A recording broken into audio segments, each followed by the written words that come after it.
All right, welcome to Political Voice on VOP TV. I'm Moses Humphrey. Now, it feels like one controversy that may run the full length of the Bola Ahmed Tinubu's administration is the question of what the fate of suspended governor of the Central Bank of Nigeria, the CBN, that's Godwin Emefiele, will be. The man must know by now that he's not the Nigerian with the shortest walk to freedom.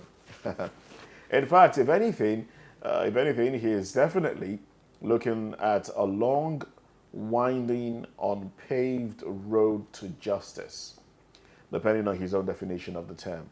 Well, Godwin Emefiele is our focus on the show today in light of the confirmation by the Department of State Services, DSS, that the agency got a detention order to keep the suspended governor of the Central Bank of Nigeria in its custody. The DSS said it obtained the order from a magistrate court on July 27. On July 27, Edward Okpe, a judge at the Abuja High Court, rejected the request by the DSS to hold Emefiele for an additional 14 days. In the application filed by the service, the agency alleged that it has discovered new evidence against the suspended CBN governor. Now, speaking in an interview, Peter Afunaya, DSS spokesperson, said the July 27 case was dismissed because the agency withdrew the application. Afunaya said the secret police has always obeyed court orders in the handling of Emefiele's case. Now, on the face-off between the DSS operatives and prison officials, he said the findings from the preliminary investigation of the incident are quite shocking. Shocking findings. Well, I have a guest with me in the studio, Mr. Tochukwu Ezukama, who is an author and a public affairs commentator. And together we'll be trying to make sense of it all, you know, everything as it concerns the suspended governor of the Central Bank of Nigeria. Good to have you with us in the studio. Thank you very much. Welcome once again. Thank you for having me. So Emefiele is on the news again. Now we're hearing that the case against him, more shocking evidence has been, found out. And this was after a court had said, look, let him go on bail. Let him be in the custody of the correctional service and until his bail conditions are met. But then we saw the scuffle at the courthouse, which some would say was, debasing of the institutions involved. And did it feel to you like the DSS was stalling so that they could get more evidence? Yes, you talked about the struggle, open struggle between members of DSS and the national prison authorities. One thing that was very disgraceful, because these agencies have their spheres of authority and influence clearly cut out. So when it clashed like that and clashed publicly, clashed so brazenly to the point of literally fighting in public, that was shameful. Emefiele's problems are political, not criminal. Politicians know themselves. They wine and dine together and can choose to victimize each other when they want to do that. So I'm not in sympathy with Emefiele. When you say his problems are political, in your opinion, what did he do politically wrong? That's what I'm saying. You say they are holding him so they can find evidence, which means they arrested him without evidence to start with. Do you think they arrested him without evidence? I'm asking you. No. You said they are holding him. It seemed. What I said was that it seemed okay, so like they held him longer so they could get more evidence. Because initially, when he was arrested initially, the evidence, after he was held back for a while, not taken to court, and then the court order came and said that he should be charged to court immediately. And then the DSS charged him to court, bringing two charges: gun possession, basically, possession of guns and ammunition against him. And one would wonder, was that why you held the man for such a long time before charging him to court? Now, when the court now said, okay, let this man go on bail, and then they said, no, we will not let him go on bail. So one would think, why are you not letting him go on bail? And then you're saying you have just discovered new evidence against him. Is it that you held him longer so you could get more evidence? That's why I think, that's why it seems that his problems are political. He was arrested, not charged with anything. It was when in the, will I say uproar, or when people started protesting against his being held for no reason, being in detention for no reason, that the case of the guns came up. So there's been, the thing is that they need to hold him there, and they are looking for reasons to continue to hold him. So I think it's all political, but I'm not in sympathy with a man with like MFL, the politician. Now, before we talk about why you are not in sympathy with him, let's look at the activities of the DSS in all of this. While the previous administration was still in power, there were talks about the DSS wanting to arrest him, but the allegation then was bordering on terrorism, financing terrorism, was bordering on being in alliance with a proscribed terrorist organization, IPOB, that's Indigenous People of Biafra. Yeah. That was, that was the circumstance around it. That was the allegation at the time. But we understood that ex-president Muhammadu Buhari kind of shielded him from arrest at the time. So would you say that the DSS, why would the DSS bring up such a mean charge of terrorism financing and then come up with gun charges and then say, okay, let's hold him longer for more evidence? What's happening? Well, for one thing, MFL does not cut the image of a terrorist or a financier of terrorism. And you say the former president shielded him for political reasons. Now he has no more shield for political reasons. So it's all political as far as I'm concerned. The elite know what they are doing. They fall in love, they fall out of love, in favor and fall out of favor. So sometimes you go on a vendetta trying to victimize those that are not in your league anymore, those that we think worked against you. Many people believe that Mefele worked against the current president, that the redesigning of the dollar was to undermine. You've lived abroad for too long. It's the redesigning of the naira, not the dollar. I can mix it up. My words. We spend naira here. No, in Nigeria, we talk about the dollar a lot because the naira is pegged to the dollar. Everything you want to buy, they say, oh, it's now more expensive because the dollar is now more, everything. Even market women selling tomatoes say, don't you know the dollar has gone higher? So you can live in Nigeria and still talk dollar, dollar, dollar. So that the resigning of the naira had to do with attempts to undermine the political campaign of the present president. And so on and so forth. You can't understand these individuals.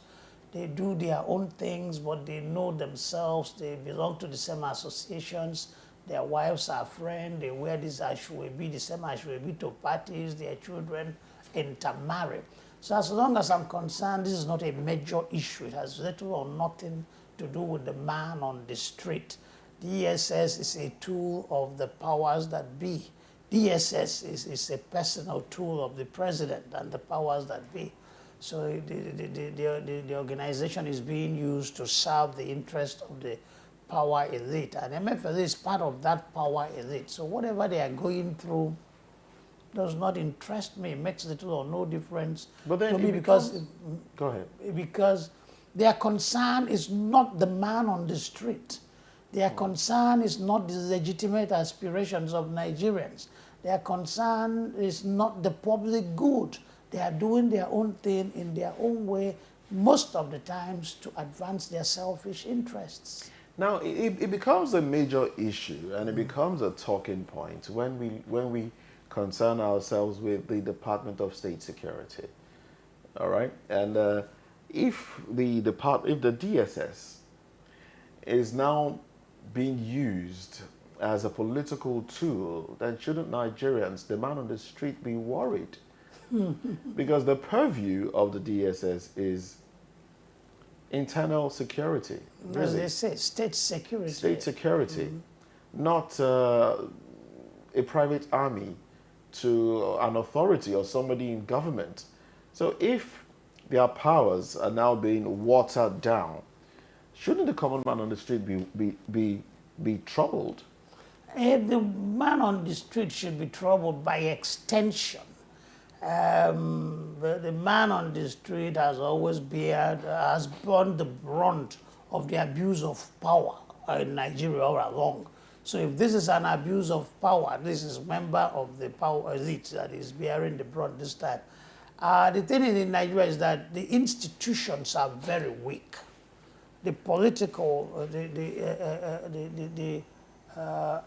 democracy, the moorings and anchors of democracy and even governments are very weak. Therefore, individuals become important, not the institution. That's why one man can sway the system, bend the whole system to his personal will. Because Trump tried to do a similar thing in the US, but it couldn't work. Because the Americans are sworn to defend the Constitution, not to defend the president. In Nigeria, the institutions are there, we know they are there, the laws are there, but sometimes we're indifferent to the laws, sometimes we just pander to the interest of one powerful individual. So the DSS might be leaving its purview and dabbling into areas that it is not constitutionally authorized to get into. But because you can check them as long as they're doing the will of the president who is in charge and everybody is submissive to. It doesn't matter. It's the Nigerian system. So there is the abuse of the system, abuse of the law. I was talking about a custom official sending custom men to beat up a teacher for flogging or punishing his son. Isn't that a brazen, egregious abuse of the system? What do custom officials do? Check the borders, make sure nothing illegal is coming in, and people pay their duties as they're coming. So what got them into going to school to beat up a teacher? So it's a general thing across Nigeria, and that might be panning out in this case, but it's the Nigerian thing, the Nigerian factor. But isn't it unfortunate that... Extremely unfortunate. Too many things in Nigeria are unfortunate. The last election was unfortunate. You will say, Chigeji Chigabo, Magobaya. The day will come, the night will come if we start talking about the things that are unfortunate in Nigeria. There are so many. So it's unfortunate, but that's our reality. Well, this is, we seek to right things, to right the wrongs. That's why we in the media are talking about it. Now, let's bring it back to the man in the eye of the storm right now. Suspended governor of the CBN, Godwin Emefiele. Yes, he came up with some policies that did not sit well with Nigerians. Now, is it that Nigerians were not in support of the redesigning of the Naira, which is constitutional? Or was it the timing that was the problem? Or was it the fact that it affected the political campaign of certain individuals as a result of them not being able to use the monies that they had earlier set aside for electioneering to campaign? Which of these actually would be... The resigning of the currency is a natural phenomenon. It happens consistently over time. it's like something normal that comes with time, okay? And that's part of the responsibilities of the Central Bank of Nigeria. But the thing is that it was tendentious. It was done to serve a given purpose, a political purpose. And because of this fixation on achieving a certain political end, the interests of the people were not considered. It was about, because the adequate preparations were not made, the timing was wrong. But the concern was not about the welfare of the people. The concern was to achieve a certain political goal. So it's a combination of factors. Timing was wrong. It didn't consider the people. Preparations were not made. But the goal was political. And since the people do not count in Nigeria, the people, it didn't matter what the effect was on the people. It's troubling that you're voicing that the people don't seem to count in Nigeria. No, we don't count in Nigeria. I was talking about what would I say it? The dividend of democracy is power. Until we have power to control our elected officials. We don't like our elected officials neglecting our hospitals and going overseas for treatment, even for minor things like medical checkup. But they still do it because we have no power over them. We cannot get them acting in accordance to our will.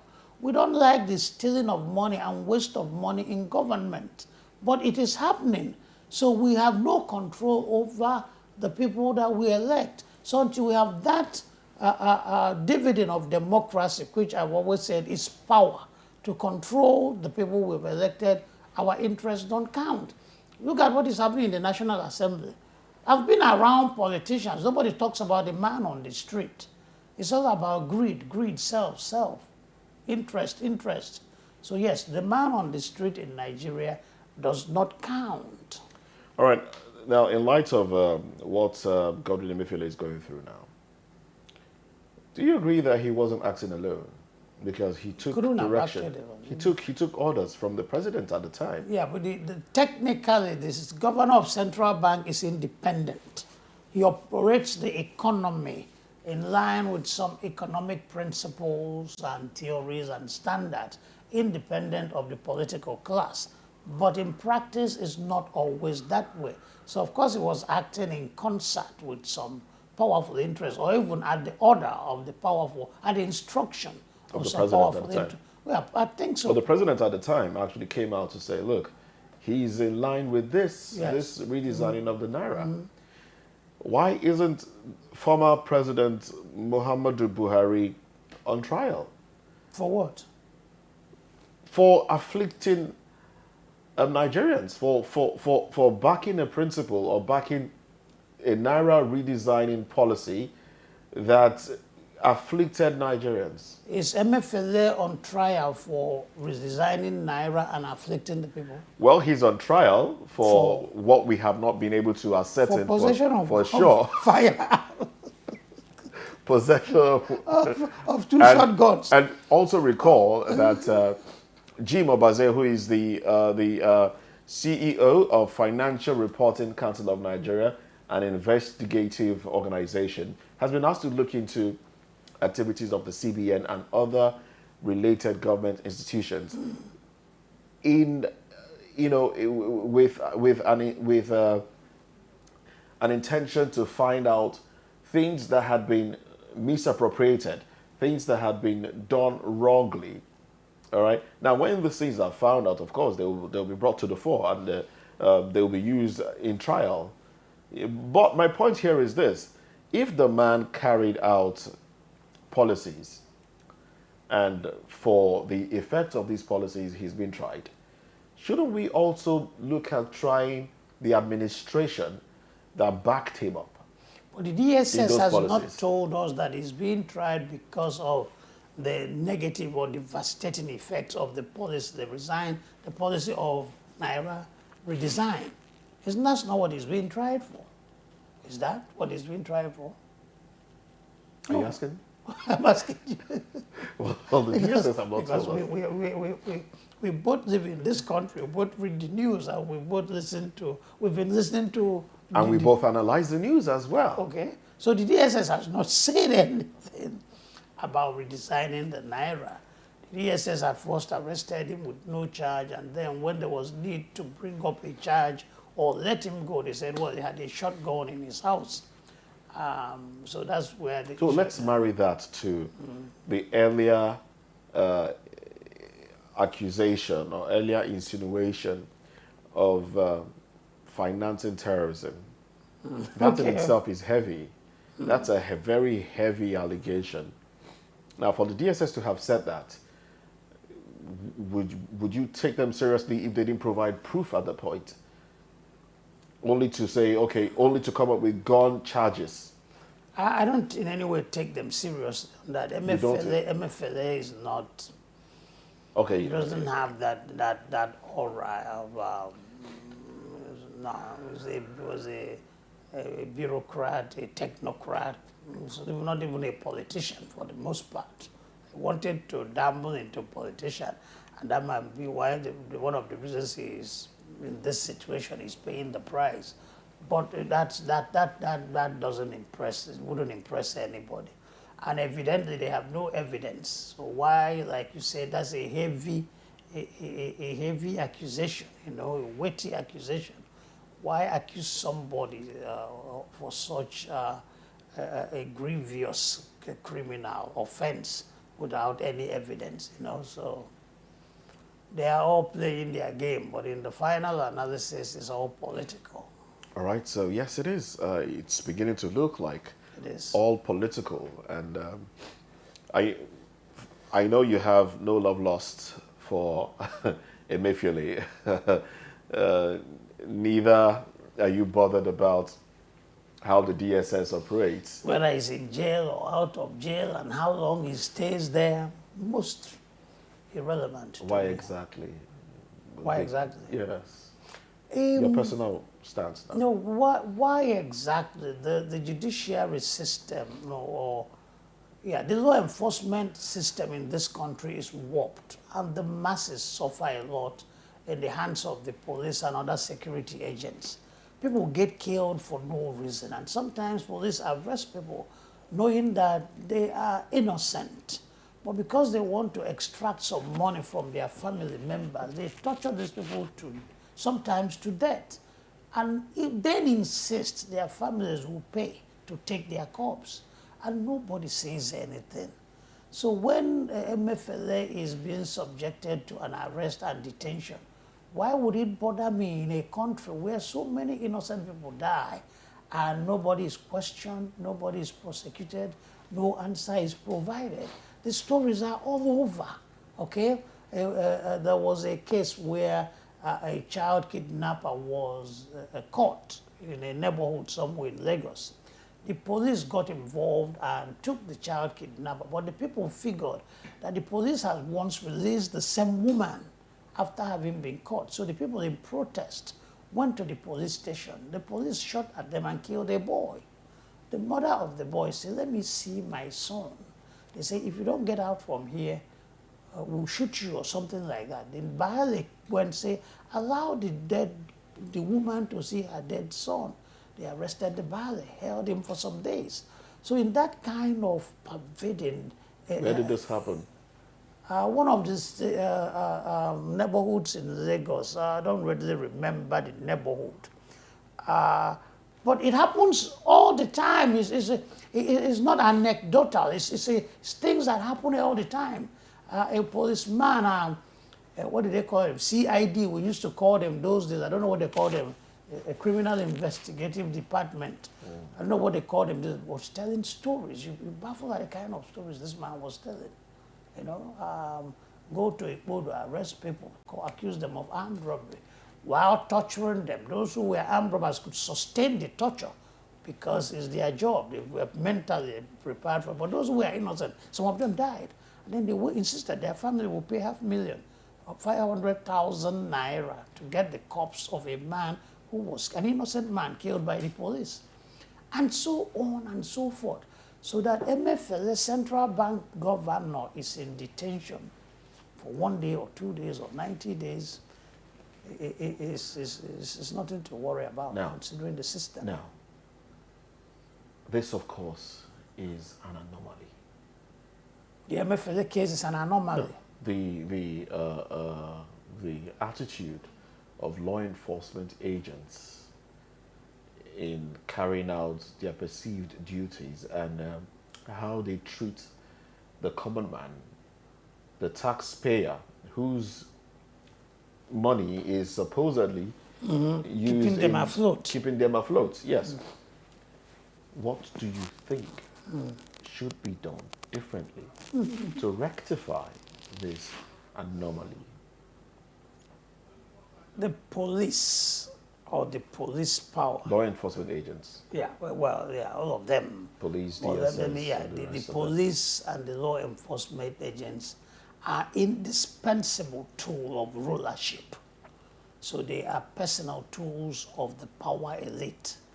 The attitude of the police tells you about the attitude of the governing towards the governed, because they are agents of the governed. So the system is the way it is because of the mindset of the governing. We have to understand the background of the Nigerian police.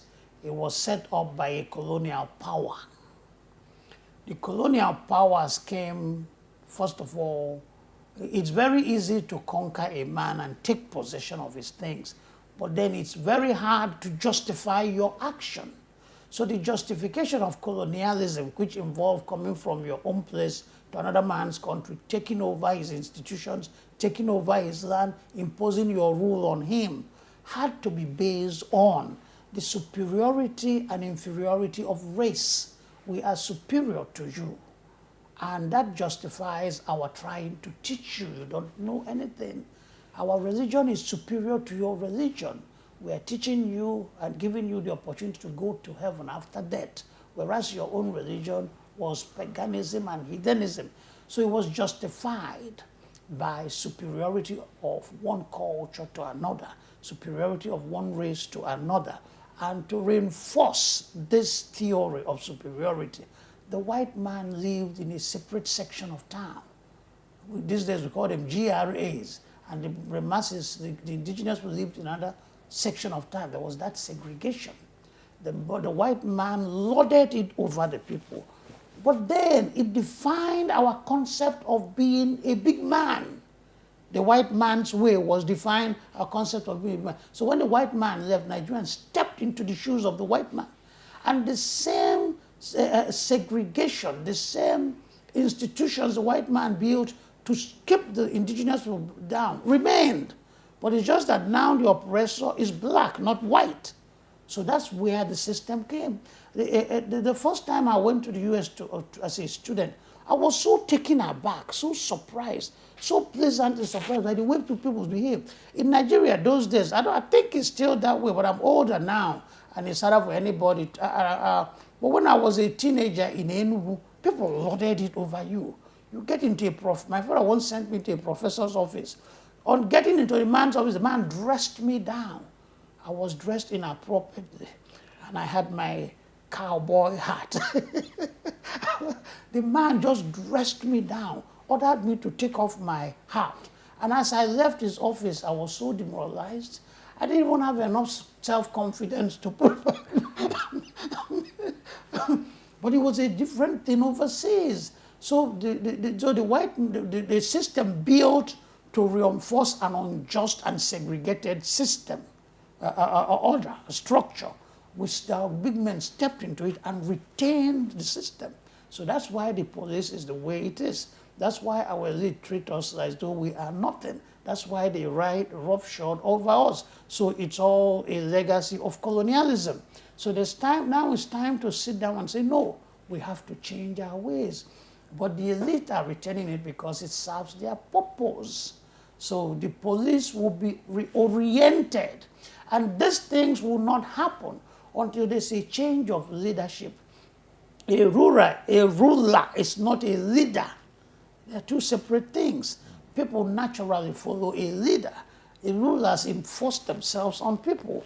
So we have to get the right leadership, a leadership that is sensitive to the interest of Nigerians, a leadership that respects Nigerians as citizens of a country, that we need to be treated with respect and civility.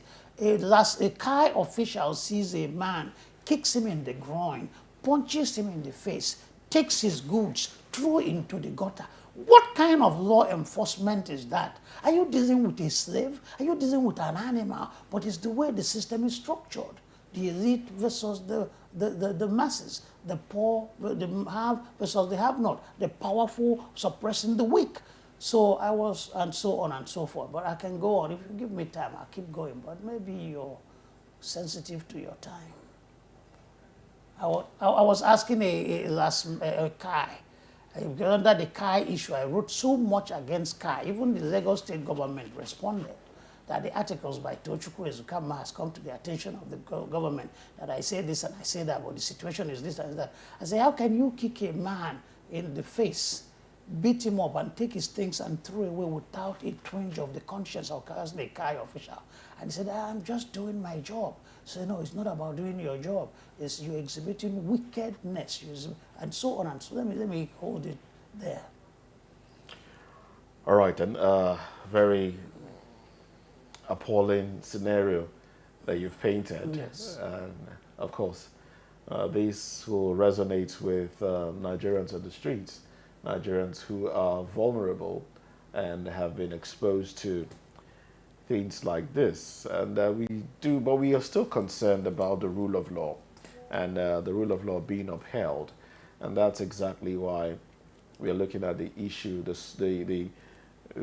scenario that is playing out with the suspended governor of the Central Bank of Nigeria, Godwin Emefiele, Mr. Godwin Emefiele. We're looking at it because we are concerned at the fact that an organization established to carry out law and order, protect law and order, is being used by individuals. But you have painted quite the scenario. Because it's a high-profile detainee. Yeah. One of the thousands of detainees across Nigeria that suffer this inhumanity without any people not knowing of anybody to defend them, nobody to speak for them. Yes, true that. That is quite prominent, I must say. But let's go on to another topic now, because we have two topics to touch on this morning before we wrap up the program.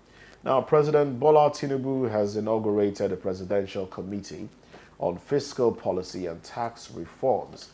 The inauguration took place in Abuja on Tuesday.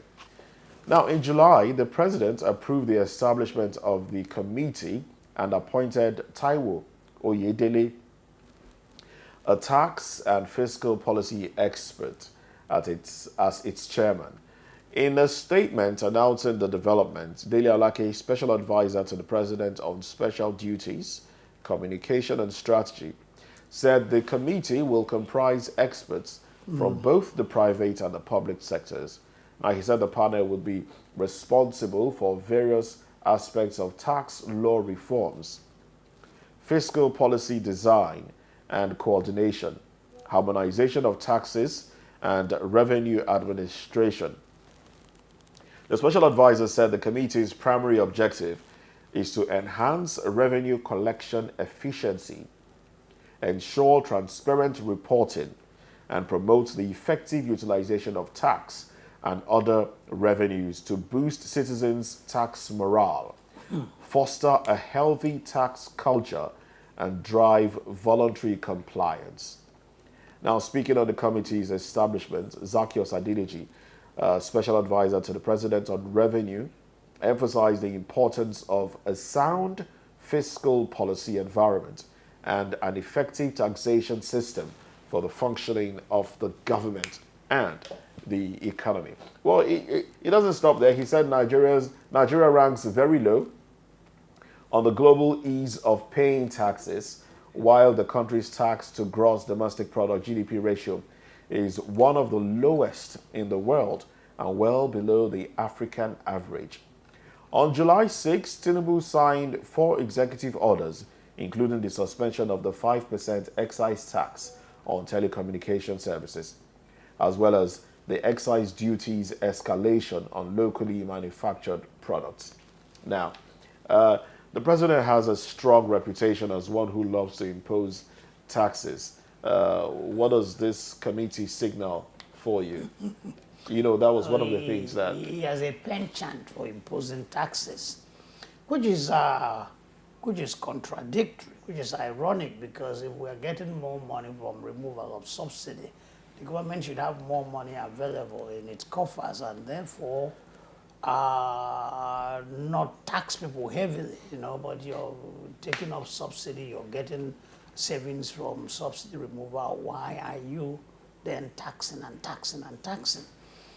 But the thing is this, I was trying to get a list of those appointed to this fiscal policy committee, or presidential committee on fiscal policy, but I could not, because the names of those there will start giving you an idea of the objective, the motivation of the committee, or the forces that will drive the committee.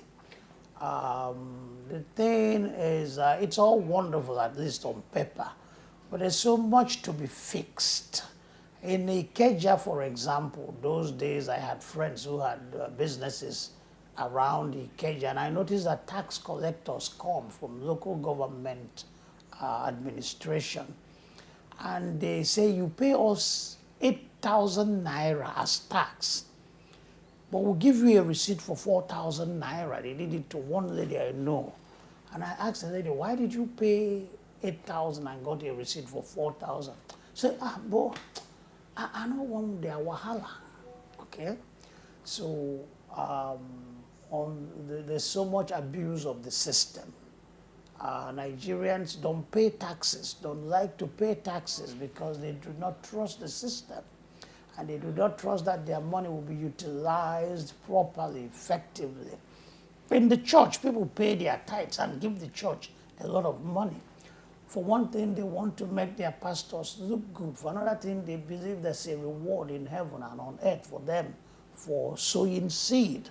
So you must convince the people of the reason to pay taxes.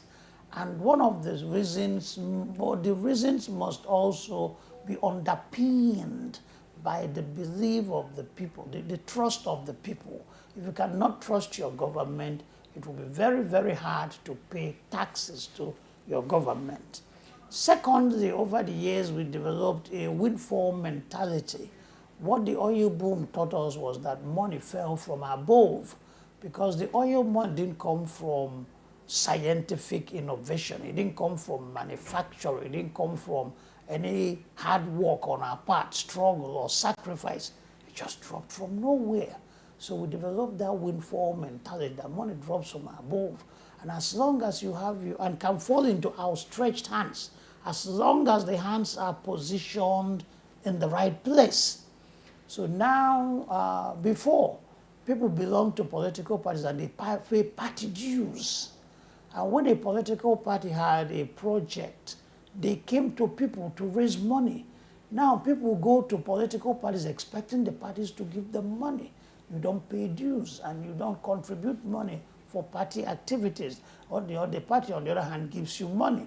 A certain governor who returned from England refused to give money. So party meetings will come, at the end of the meeting, you won't give transport money. You know, this is wrong. We can't be paying you to come to party meetings. People stopped coming till the governor learned that in Nigeria you give transport. You give anything you do, you pay for everything. The people are just sitting there expecting to get free money. Okay, so now the governor started paying transport money. That was how people started coming to party meetings. So it's all wonderful if the question is the motivation. Is it to increase taxes, squelch the life out of Nigerians with increased taxation? Or is it to get money and utilize it effectively? If the motivation is right, if it's all for the good of the country, if it's not to advance some personal interest or some elite interest, then it's all wonderful. I've had some companies or some cases where companies were complaining of multiple taxations. If it's to streamline the taxation process, make it that taxes will not be overtaxed and the laws will not be too complex, the process will not be too cumbersome, and it will encourage businesses, foreign investment to come into Nigeria, then I'm all for it. But in Nigeria, we've not been impressed over the years by anything done by the government because for the most part, it does not go beyond elite interest. All right, let's look at the president now. The president, when he was governor of Lagos, it was said that the Central at the time, which was, the PDP, did not release enough money, so he had to generate money locally to finance the state. And a school of thought credits some development to his administration as governor of Lagos State. And that can be laid on the premise of taxation, people being taxed, tolls, and all of that being paid, and the money is used to develop the state. Do you buy that idea? Yes, people should pay their taxes. No, do you buy the idea that, okay, when he was governor of Lagos State, he did a lot of tax collection and used that to develop the state? Are you in that school of thought that believe that, yes, he did develop the state, and as Nigerians are going to be taxed or are being taxed right now, it is that Nigeria will be developed? Oh yes, I came into Lagos at the tail end of Tinubu's administration because I was at a few rallies where he was campaigning for Fashola, who was his chief of staffs. But I noticed that Lagos started becoming a much more better looking city under Fashola, not Tinubu. And also the taxes collected from Lagos was channeled into Tinubu's personal account through some agencies and some kind of agreements. Tinubu encouraged a lot of arboroism, collecting of money from... No, but that's an allegation, right? That's not, there's no proven fact. Is it? It's not proven fact. Is it? I rely on secondary information. Most of the things I've been talking about, I didn't go to find them out. Somebody asked me...